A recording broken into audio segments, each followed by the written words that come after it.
Vous m'entendez?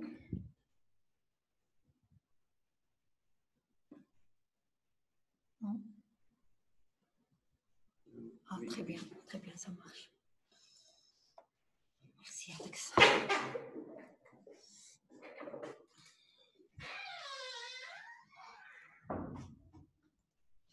Très bien, ça marche. Mais pas d'image? Ah bon? Pas d'image? Si, d'accord, très bien. Problème de connexion au niveau de la faculté, je ne sais pas. D'accord, très bien, ça marche très bien. Donc, je continue. Donc, comme je vous ai dit, quand on fait un ASP, donc un abdomen sans préparation, c'est le cliché noirâtre. On l'appelle abdomen sans préparation. Ce cliché noirâtre, on trouvera une petite opacité en regard du foie et des voies biliaires.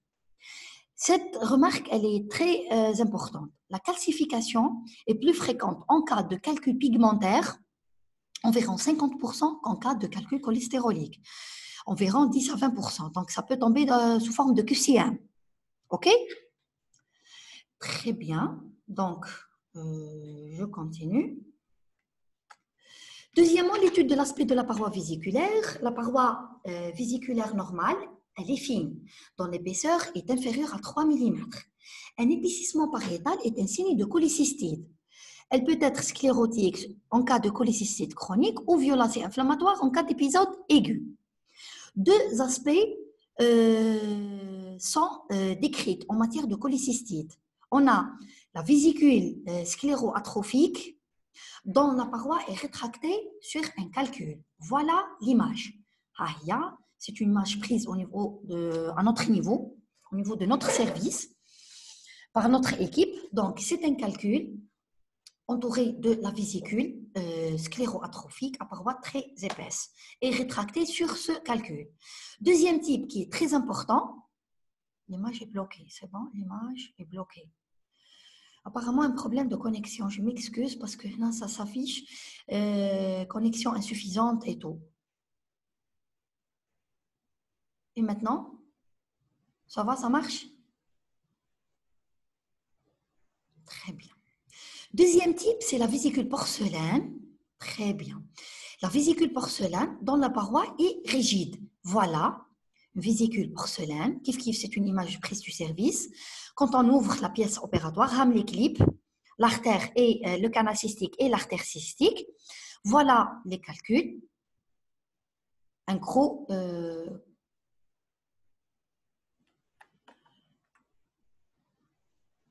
de gros calculs multi, macro et micro lithiatique. C'est les deux types qu'on retrouve en matière de cholécystite chronique.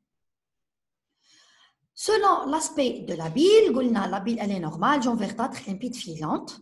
Lorsqu'on a un pyocholécyste, c'est-à-dire du pu mélangé de bile, donc la bile elle devient franchement purulente, c'est-à-dire le verre épais. Deuxièmement, quand on a un hydrocholécyste, la bile, elle est claire, elle est composée de mucine sécrétée par la muqueuse, d'une vésicule exclue et non fonctionnelle. C'est-à-dire, on aura une bile comme l'eau de roche, qui n'est pas jaunâtre, en rapport avec, par exemple, un problème, une compression extrinsèque, intrinsèque et tout. Donc, la bile, elle sera constituée juste des sécrétions de sa muqueuse. Il n'y aura pas de passage de bile sécrétée par le foie en lui-même.